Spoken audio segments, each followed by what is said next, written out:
बिस्मिल्लाहिर्रहमानिर्रहीम। अस्सलाम वालेकुम नाज़रीन। आज मैं आपको बहुत ही easy to maintain, easy to grow और इंतहाई हार्डी प्लांट के बारे में बताने जा रहा हूँ। इसकी खसूसियत सिर्फ यही नहीं है बल्कि ये सारा साल एवरग्रीन रहता है, हरा भरा रहता है और 9 से 10 महीने फ्लावरिंग भी करता रहता है। बल्कि जिन इलाक़ों में बहुत ज़्यादा सर्दी नहीं पड़ती और बहुत ज़्यादा गर्मी नहीं पड़ती, उन इलाक़ों में ये सारा साल ही फ्लावरिंग करता रहता है। नाज़रीन, इस पौधे का नाम है जैट्रोफ़ा। तो आज जानेंगे जैट्रोफ़ा के बारे में वो तमाम ज़रूरी मालूमात जो एक बिगनर्स के लिए, एक गार्डनर्स के लिए, एक गार्डनिंग लवर्स के लिए जानना बहुत ज़रूरी होती हैं, ताकि वो इंतखाब कर सकें कि कौन सा पौधा उनके घर के लिए मौजू है और उसकी ग्रोथ कैसे करनी है, वो अच्छे से ग्रो करता रहे, उसकी ग्रोथ बहुत अच्छी रहे, उसकी फ्लावरिंग बहुत अच्छी रहे, वो बढ़ता और फलता फूलता रहे और उससे आप कैसे और पौधे मल्टीप्लाई कर सकते हैं। तो नाज़रीन, सबसे पहली बात इस पौधे के बारे में ये अच्छी है कि ये बहुत ही हार्डी प्लांट है। ये एक मरतबा आप अपने घर में लगा लेंगे तो हमेशा आपके घर में बना रहेगा और ख़ूबसूरती में इजाफ़ा करता रहेगा। जब जब इसके फूल खिलेंगे ये बहुत ही खूबसूरत लगेगा। इसको आपने गमले में रखना है या ज़मीन में लगाना है। ऐसी जगह पे रखें या लगाएं जहाँ पे फुल डे की धूप आती हो। ये धूप टॉलरेंट पौधा है, ये धूप बर्दाश्त करने वाला पौधा है और फुल सनलाइट में इसकी ब्लूमिंग अच्छी आती है, इसके कलर अच्छे आते हैं, इसके फूल अच्छे बनते हैं। इसको कटिंग से बड़ी आसानी से ग्रो किया जा सकता है। इसको स्प्रिंग में और रेनी सीज़न में, बरसात में आप इसकी कटिंग लगाएं, बड़ी आसानी से इसकी कटिंग लग जाती है। और इस पौधे की 3-4 वैराइटीज़ हैं, जिनमें से 2 वैराइटीज़ अभी आप देख रहे हैं। एक ये वैराइटी है सीधे पत्ते वाली और इसके पत्ते एक साइड से थोड़े इस तरह ब्राउनिश या पिंकिश होते हैं। बल्कि इस सीधे पत्ते वाले में भी 2 वैराइटीज़ हैं, एक ग्रीन ही रहता है और एक इस तरह, एक साइड उसकी पिंक और एक साइड इसकी ग्रीन रहती है। इसी में एक ऐसा होता है जिसमें डबल शेप नहीं आता पत्ते की, फूल यही रहता है लेकिन पत्ता ग्रीन ही रहता है। और एक ये है जिसका एक साइड पिंकिश और ब्राउनिश हो जाती है। दूसरा ये डॉर्फ वैराइटी है, इसमें फूल थोड़े ज़्यादा लगते हैं और इसके पत्ते भी बड़े खूबसूरत कटिंग वाले होते हैं और इसमें कलर भी बड़ा शाइन येलो पैरेट कलर, नए नए के ऊपर और पुराने थोड़े डार्क हो जाते हैं। और इसी तरह की पत्तों के शेप में एक वेरीगेटेड वैरायटी भी आई है जिसके वेरीगेटेड लीव्स होते हैं। फ्लावर इसी तरह आते हैं और लीफ वेरीगेटेड आते हैं, तो वो भी बड़ी खूबसूरत वैरायटी है। लेकिन जो वैरायटी सबसे ज़्यादा फूल देती है, जिसकी ग्रोथ भी अच्छी रहती है और एवर ग्रीन रहता है, वो ये वाली वैरायटी है।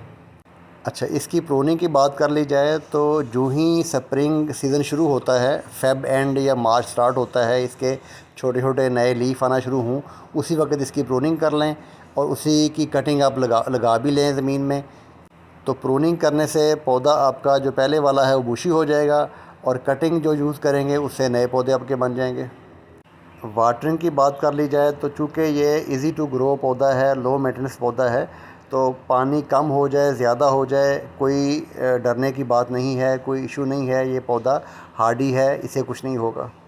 ये किसी भी तरह की ज़मीन में ग्रो हो जाता है, किसी भी तरह की मिट्टी में ग्रो हो जाता है, किसी भी तरह के वेदर में ये ग्रो भी हो जाता है और ये चलता भी रहता है। ये विंटर में भी ये सर्दियाँ बर्दाश्त करता है, गर्मियों में ये हीट बर्दाश्त करने वाला पौधा है और दोनों मौसमों में ये फ्लावरिंग करता रहता है, सिवाय आपके दिसंबर और जैन, जहाँ सर्दी चली जाती है 10 से नीचे, 10 डिग्री सेंटीग्रेड नीचे जहाँ चली जाती है, वहाँ इसके फ्लावर रुकते हैं। और जहाँ 10 से ऊपर रहती है वहाँ इसके सर्दियों में भी फ्लावर नहीं रुकते। इसके लिए फ़र्टिलाइज़र की बात की जाए तो चूँकि ये हार्डी प्लांट है, फ़र्टिलाइज़र ना भी देंगे तो कोई इशू नहीं है, ये पौधा बना रहेगा। लेकिन ज़्यादा अच्छी सेहत के लिए, अच्छी ब्लूमिंग के लिए अगर आप नाइट्रोजन रिच खाद देते हैं, इसको गोबर खाद दे देते हैं या कोई नाइट्रोजन खाद आप दे देते हैं, तो वो पसंद करता है ये। या वुड ऐश भी अच्छी है इसके लिए। वुड ऐश अगर आप गुड़ाई करके और साल में 2-4 मरतबा दे देते हैं तो वो भी इसके लिए अच्छी होती है, उससे अच्छा इम्पैक्ट पड़ता है इसके ऊपर। और इसके ऊपर कोई भी बीमारी नहीं लगती, किसी भी तरह के पेस्ट अटैक नहीं करते। जब से मेरे घर में लगा हुआ है, इसके बिल्कुल बगल में साथ ही हिबिस्कस का पौधा लगा हुआ है जिसके ऊपर मिलीबग का अटैक होता रहता है, बट ये बिल्कुल साथ जुड़ा हुआ है, इसको फिर भी कुछ नहीं होता। ये पौधा अगर आप गमले में लगाते हैं तो इसकी हाइट जो है वो 2-2.5-3 फुट तक हो जाएगी मैक्सिमम। बट अगर ज़मीन में लगाया हुआ है तो ज़मीन में ये 7-8 फुट हाइट ले लेता है और इसका फैलाव भी कोई 5-6 फुट 7 फुट इसका फैलाव भी बन जाता है। अगर इसकी आप प्रोनिंग करते रहें, इसका फैलाव ज़्यादा ना होना दें और ये बुशी बनाना चाहें तो इसकी प्रूनिंग करते रहें और बुशी बना लें। अब मैंने जहाँ लगाया हुआ है बगल में दाएं बाएं आगे पीछे कई सारे और पौधे लगे हुए हैं, इसलिए मैं इसका ज़्यादा फैलाव नहीं होने दिया। मैं साइड्स वाली जो ब्रांचेस हैं वो काट देता हूँ और साइड्स की ब्रांचेस काटने से या प्रूनिंग करने से इसका फैलाव तो ज़्यादा नहीं होगा, बट मैं इसको ऐसा रखना चाह रहा हूँ कि चूँकि पौधे ज़्यादा हैं तो ये हाइट में जाए, ये साइड्स पे ना फैले। अच्छा, आप अगर कहीं इसकी हेज बनाना चाहते हैं यानी प्राइवेसी बाड़ अगर बनाना चाहते हैं तो उसके लिए भी इंतहाई मौजू पौधा है ये। इसके लीफ चूँकि हमेशा रहते हैं, सारा साल लीफ से भरा रहता है ये, तो हेज के लिए इंतहाई मौजू है।